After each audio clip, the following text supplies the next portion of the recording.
आज का क्लास जो मेरा है, जैसा कि हम लोग इस समय एजेंसीज पढ़ रहे हैं, एजेंसीज ऑफ एजुकेशन, शिक्षा के अभिकरण पढ़ रहे हैं। तो शिक्षा के अभिकरण में इसके पहले वाली क्लास में आपको हमने शिक्षा के अभिकरणों का उसका क्लासिफिकेशन पढ़ाया था, वर्गीकरण पढ़ाया था। उसमें हमने कई प्रकार एजेंसीज के प्रकार बताए थे, जिसमें formal, informal, non formal, commercial, non commercial, उसके कई प्रकार बताए थे।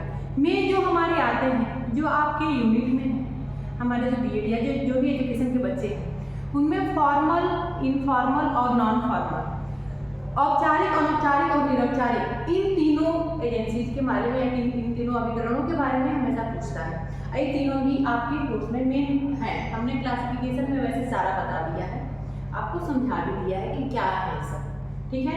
हम यहाँ आ जाते हैं शिक्षा के औपचारिक अभिकरण पर। शिक्षा के फॉर्मल एजेंसी क्या होते हैं, तो हालांकि इसके पहले हमने बताया है फॉर्मल एजेंसी या फॉर्मल अभिकरण, औपचारिक अभिकरण वह साधन है या वह माध्यम होते हैं जो किसी विशेष उद्देश्य के तहत स्थापित किए जाते हैं, ठीक है। जिसके कुछ नियम, स्थान, समय निश्चित होते हैं और उन उद्देश्यों को पूरा करने के लिए उसकी पूरी प्रक्रिया को एक सिस्टमैटिक तरीके से पूरी व्यवस्था के साथ उसको व्यवस्थित किया जाता है और उस सारे जो भी नियम या नियमावली या जो भी उसके बने हैं उसको सभी को पालन करना पड़ता है, चाहे अधिगमकर्ता को, चाहे उससे संबंधित व्यक्ति को, ठीक है। तो फॉर्मल एजेंसी क्या है? शिक्षा के औपचारिक अभिकरण क्या है? वह अभिकरण है जो जिनके नियम एक फिक्स होते हैं, जो उद्देश्य के तहत स्थापित किया जाता है, जिसके निश्चित स्थान, सिद्धांत, निश्चित समय, ठीक है, निश्चित पाठ्यक्रम, उद्देश्य, उन सबको एक निश्चित किया गया होता है और उसी के आधार पे अधिगमकर्ता या शिक्षा प्राप्त करने वाला उसी के अनुसार वह उन नियमों का पालन करता है, ठीक है। और इनके एग्जाम्पल क्या है? इनका मेन क्या है? हमारा विद्यालय है, विद्यालय, स्कूल क्या है? फॉर्मल एजेंसी के यानी कि औपचारिक अभिकरण के मुख्य एग्जाम्पल है, ठीक है। अब विद्यालय ये हमने समझा। विद्यालय में चूंकि शिक्षा देने के लिए विद्यालय समाज द्वारा एक विशेष उद्देश्य को प्राप्त करने के लिए स्थापित किया जाता है, जहां समाज के लिए व्यक्तियों को तैयार किया जाता है कि समाज के कार्य, जो भी कार्य के लिए या समाज की व्यवस्थाओं को स्थापित करने के लिए यह विद्यालय व्यक्ति तैयार करता है, यहाँ पे एक वर्कर तैयार करता है और उसके बाद से उसी के अनुसार समाज का निर्माण होता है, ठीक है। और विद्यालय द्वारा, क्योंकि समाज के द्वारा विद्यालय की स्थापना किया जाता है और विद्यालय जो है समाज को निर्मित करने का कार्य करता है, यानी विद्यालय से जो भी प्रोडक्ट किसे यानी कि जो छात्र जो भी पढ़ के निकलते हैं वह क्या होते हैं? उस समाज को निर्मित करने में अपना योगदान देते हैं, ठीक है। तो ये हो गया विद्यालय, इसके एग्जाम्पल हो गया। अब हम आते हैं कि फॉर्मल एजेंसीज के इसकी विशेषताएं क्या है, ये क्या इसके कैरेक्टरिस्टिक्स है, इसके बारे में थोड़ा सा देख लेते हैं। जैसा कि हमने बताया कि फॉर्मल एजेंसीज जो वह होते हैं, विद्यालय वह होते हैं जो जिसमें एक निश्चित उद्देश्य निश्चित होता है, तो फिक्स होता है, निश्चित होता है। क्या क्या? अब ऐसी इसकी विशेषता है, हम समझ लेते हैं।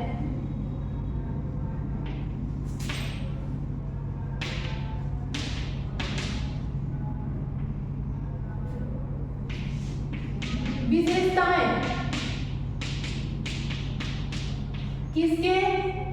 फॉर्मल एजेंसीज के, औपचारिक अभिकरण के। क्या क्या होंगे? निश्चित, क्या होगा? निश्चित होता है इसमें, अभी हमने बताया क्या निश्चित होता है।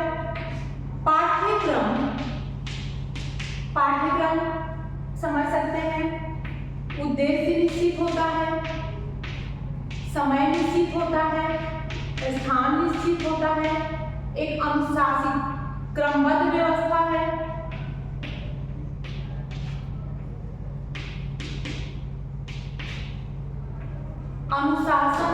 अनुशासित होता है,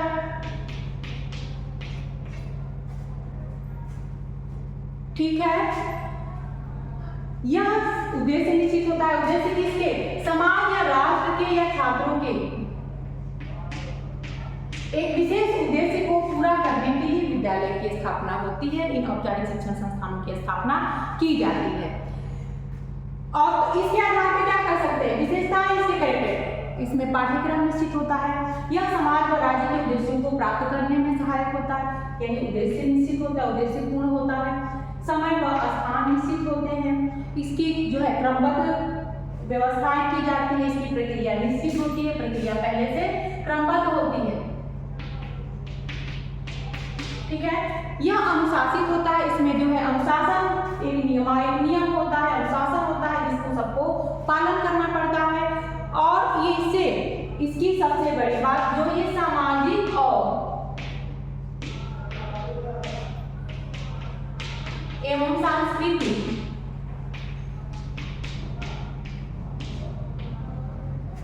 जो है हमारे कल्चर को, संस्कृति को क्या करता है? सामाजिक और सांस्कृतिक जो भी हमारी विरासत है, जो भी हमारी विशेषताएं हैं, उनको आगे बढ़ाने का या उसको विकसित करने का या हस्तांतरण करने का कार्य करता है। यानी सामाजिक व सांस्कृतिक जो विशेषताएं हैं उनको विकसित करता है और उसको हस्तांतरित करता है, ट्रांसफर करता है, ठीक है। तो इस तरह से फॉर्मल एजेंसी की एक विशेषताएं हो गई, कैरेक्टरिस्टिक्स हो गए। अब हम आते हैं इसकी गुण पे, इसके मेरिट्स और डिमेरिट्स पे। अब जो हमने आपको विशेषताएं बताएं, अगर हम इसकी मेरिट की बात करें, इसके गुण की बात करें, हम गुण व कमियां हम दोष भी देख लेते हैं, दोष या डिमेरिट, ठीक है। समझ रहे हैं आप?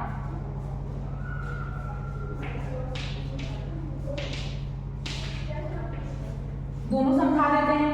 अभी हमने बताया आपको कि इसके विशेषताएं हैं। अब विशेषताएं यही आपके मेरिट्स हो गए। क्या कि इसमें एक उद्देश्य निश्चित होता है, ये समाज के और राज्य के उद्देश्यों को पूर्ति करता है, ठीक है। पाठ्यक्रम निश्चित होता है, इसमें अनुशासन होता है, समय और स्थान निश्चित होते हैं, तो उसकी निश्चितता। इसमें सुव्यवस्थित जो है एक क्रमबद्ध और व्यवस्थित प्रक्रिया होती है, यानी कि सुव्यवस्थित प्रक्रिया होती है, प्रक्रिया इसकी हो गई, ठीक है। अनुशासित होता है, अनुशासन स्थापित रहता है। इसकी क्या हो गई मेरिट, जिससे विद्यालय में या समाज में या व्यक्ति जो है अनुशासित रहता है और आगे जीवन में भी वह उसको पालन करता है, उसको फॉलो करता है, ठीक है। समय स्थान जो है वह फिक्स होते हैं। यह सामाजिक और सांस्कृतिक जो भी हमारी संस्कृति है, हमारे जो सामाजिक परंपराएं हैं, उनको आगे बढ़ाने का कार्य करता है, उसको विकसित करने का कार्य करता है, उसको परिमार्जन करने का कार्य करता है। और यह सबसे बड़ी बात हमने बताया कि सामूहिकता की भावना का विकास करता है। हमें समूह में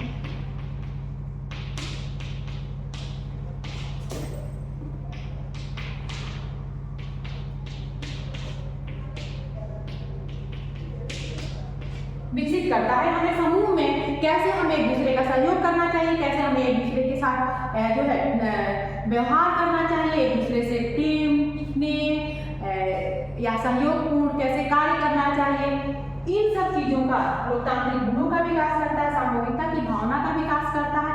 और विद्यालय और हमें एक समूह में रह के सीखने का अवसर देता है। हमारे से कौशलात्मक कौशलों का विकास होता है। हमारे सभी पक्षों का विकास किसके माध्यम से होता है? विद्यालय के माध्यम, विद्यालय में होता है। तो ये हो गया हमारी इसके मेरिट्स। अब विशेषताएं या मेरिट दोनों एक ही हो गए, ठीक है। विशेषताएं कैरेक्टरिस्टिक्स या मेरिट दोनों एक ही हो गए। अब इसकी कमियां हम थोड़ा देख लेते हैं। ऐसा है बच्चों, मैं जो भी हमारा पिछला जो चल रहा है उसको कंटिन्यू करते हुए मैं आज का क्लास ले रही हूँ। तो औपचारिक, क्योंकि औपचारिक मैं पढ़ा रही हूँ तो इसी के बारे में हम आज देख लेते हैं। उसके बाद से आगे हम अनौपचारिक यानी इनफॉर्मल और नॉन फॉर्मल भी देखेंगे। तो इसके डिमेरिट्स क्या हो गए, अब थोड़ा समझ लीजिएगा। अब इसके मेरिट्स हो गए, यह निश्चित होता है, तो निश्चित होता है तो यानी कि इसकी व्यवस्थाएं क्या है, कठोर है। तो पहली क्या होगी, कठोर व्यवस्था होती है, ठीक है।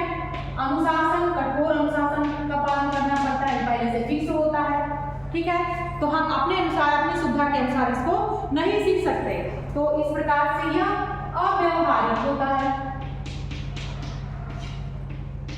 अव्यवहारिक होता है क्योंकि हमारे व्यवहारिक रूप से हमें सीखने में सहयोग नहीं करता है। उसके अनुसार हमें उन नियमों के अनुसार ही कार्य करने होते हैं, ठीक है। यह जो है विद्यालय हमारे क्या है, खर्चीला भी होता है। कैसे, इसमें व्यय ज्यादा होता है क्योंकि वहाँ प्रवेश लेना है, उनके अनुसार क्लास करना है, उनके अनुसार सारे एक्टिविटीज करना है, हमें भाग लेना है।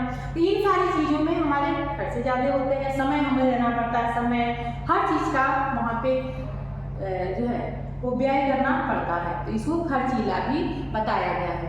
इसके माध्यम से हम औपचारिक शिक्षण संस्थानों में सिर्फ पुस्तकीय ज्ञान ही प्राप्त करते हैं,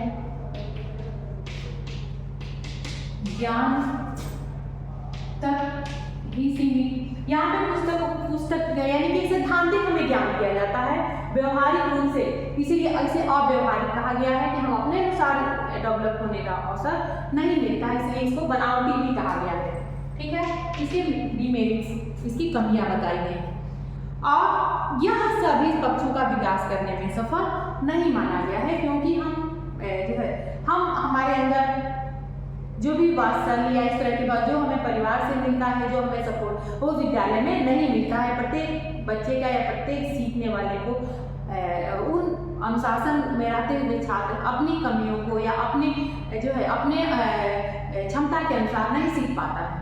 तो ये क्या है, इसके डिमेरिट्स हैं। औपचारिक शिक्षण या औपचारिक एजेंसीज के यह डिमेरिट्स या कमियां हैं, ठीक है।